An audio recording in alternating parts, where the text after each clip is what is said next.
Bread ટુકડા બનાવવા માટે મેં આ 500 ગ્રામ બટાકા લીધા છે. બટાકાને મેં બાફી અને છાલ ઉતારીને લીધા છે. હવે એક એક બટાકાને મેશ કરી લઈશું. થોડા થોડા ગરમ હોય ત્યાં જ આપણે મેશ કરી લેવાના છે, એટલે બરાબર મેશ થઈ જાય. તો બટાકાને મેં મેશ કરી લીધા છે અને ઠંડા પણ પડી ગયા છે. અને વરસાદ આવવાની પણ ફૂલ તૈયારી છે, તો આપણે રેસીપીને ઝડપથી આગળ વધારીશું. તો તેના માટે મેં 2 ચમચી આખા ધાણા લીધા છે, એ ખાંડણીની અંદર ઉમેરી દઈશું. 3 ઇંચ આદુના ટુકડા, 1 લસણનો ગાંઠિયો ફોલીને લીધો છે અને 2 તીખા મરચાં લીધા છે. અહીંયા તમારે તીખાસમાં વધારે મરચાં લેવા હોય તો તમે લઈ શકો. હવે નાના ટુકડા કરી અને ખાંડણીની અંદર ઉમેરી દઈશું અને બધી વસ્તુને અધકચરું વાટવાનું છે. તો હવે આદુ, મરચાં, લસણ અને આખા ધાણાને અધકચરા વાટી લઈશું. તો આ રીતના અધકચરા વટાઈ ગયા છે. એકદમ ઝીણું નથી પીસવાનું, આ રીતનું અધકચરું હોય તો એનો ટેસ્ટ વધારે સરસ આવશે. હવે લીલા ધાણાને સમારી લઈશું. આ રીતે ઝીણા સમારવાના છે. અહીંયા 1 વાટકી મેથી લીધી છે, એને પણ સમારી લઈશું. મેથીને મેં ધોઈ અને કોરી કરીને લીધી છે. તો આ રીતે મેથીને પણ ઝીણી સમારવાની છે. અને મેઘરાજાનું પણ આગમન થઈ ચૂક્યું છે. તો મેઘરાજા ગયા બાદ આપણે ફરીથી રેસીપી શરૂ કરીશું. તો 1 ચમચો તેલની અંદર અડધી ચમચી હિંગ, આદુ, મરચાં, લસણ અને આખા ધાણા જે વાટેલા હતા એ ઉમેરી દઈશું. આદુ, મરચાં, લસણ અને આખા ધાણા બરાબર સંતળાઈ જાય પછી આપણે મસાલા ઉમેરવાના છે. તો મસાલામાં સ્વાદ અનુસાર મીઠું, અડધી ચમચી હળદર, અહીંયા હલકો કલર આવે એ પ્રમાણે હળદર ઉમેરવાની છે, વધારે નથી ઉમેરવાની. 1 ચમચી ધાણા જીરું પાવડર, અડધી ચમચીથી ઓછો ગરમ મસાલો. ગરમ મસાલો ઉમેરવાથી એની સુગંધ છે એકદમ સરસ આવશે. હવે મેં 1 ચમચી પાઉંભાજી મસાલો લીધો છે, એ પણ ઉમેરી દઈશું. આ રીતે પાઉંભાજી મસાલો ઉમેરવાથી એનો પણ ટેસ્ટ અલગ જ આવશે. અડધી ચમચી મરી પાવડર લેવાનો છે. હવે બધા મસાલાને મિક્સ કરી લઈશું. બધા મસાલા બરાબર મિક્સ થઈ જાય એટલે અડધી વાટકી મેથી ઉમેરી દઈશું. અડધી વાટકીથી ઓછા ઝીણા સમારેલા ધાણા ઉમેરી દઈશું અને મિક્સ કરી લઈશું.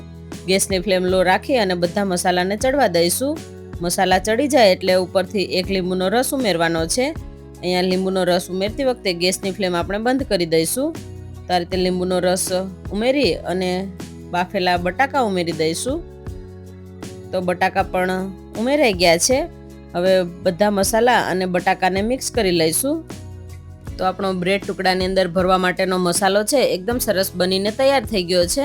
તો હવે મસાલાને આપણે ઠંડો પડવા દઈશું અને ત્યાં સુધીમાં આપણે બેટર બનાવી લઈશું. તો બેટર બનાવીએ ત્યાં સુધીમાં તેલ પણ ગરમ થઈ જાય, તો આપણે બાજુમાં તેલ ગરમ મૂકી દઈશું. તેલ ગરમ થાય ત્યાં સુધીમાં બેટર પણ રેડી થઈ જશે. તો બેટર બનાવવા માટે મેં 3 વાટકી ભરીને બેસન લીધો છે. બેસનને આપણે ચાળીને જ લેવાનો છે. ચાળીને લઈશું તો આપણું બેટર છે એ પરફેક્ટ બનશે અને ગાંઠા પણ નહીં રહે. હવે એની અંદર સ્વાદ અનુસાર મીઠું ઉમેરી દઈશું. અડધી ચમચી અજમો ઉમેરી દઈશું. અજમો ઉમેરવાથી પકોડા છે એ પચવામાં હળવા રહેશે. હલકો કલર આવે એ માટે અડધી ચમચી હળદર, ઝીણી સમારેલી કોથમીર અને મેથી પણ ઉમેરી દઈશું અને બધું મિક્સ કરી લઈશું. બધા મસાલા બરાબર મિક્સ થાય એટલે થોડું થોડું પાણી નાખી અને બેટર બનાવી લઈશું. અહીંયા બેટર છે એ વધારે પાતળું ન થઈ જાય એનું ખાસ ધ્યાન રાખીશું. બેટર આપણે મીડિયમ થીક રાખીશું. આ રીતનું બેટર રાખવાથી આપણા પકોડા છે એ તળાતી વખતે તેલ નહીં પીવે અને એકદમ સરસ ક્રિસ્પી પણ થશે. તો આ રીતનું ઘાટું બેટર તૈયાર થઈ ગયું છે. હવે મેં અહીંયા બ્રેડ લીધા છે. હવે બ્રેડને ભરી લઈશું. તો આ રીતે બ્રેડને બધી બાજુથી એક સરખો મસાલો ભરી લેવાનો છે અને ખાસ તો કિનારી પર આપણે મસાલો ભરવાનો છે. જો કિનારી પર બરાબર મસાલો નહીં હોય તો બંને પડ છે એ છૂટા થઈ જશે.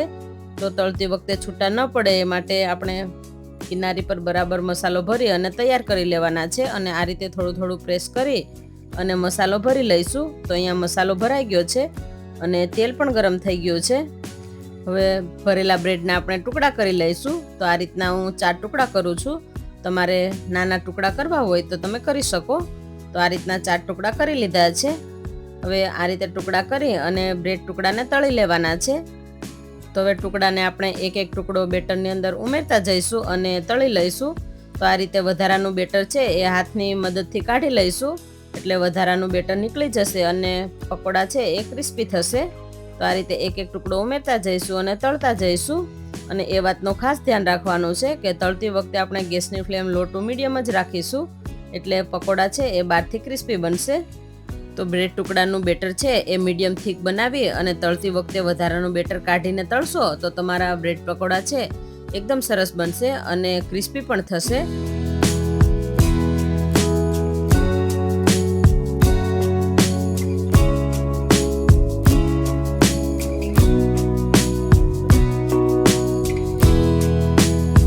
તો તમે જોઈ શકો છો કે જોતા જ મોઢામાં પાણી આવી જાય એવા બ્રેડ ટુકડા એકદમ સરસ તળાઈ ગયા છે અને ક્રિસ્પી પણ થઈ ગયા છે.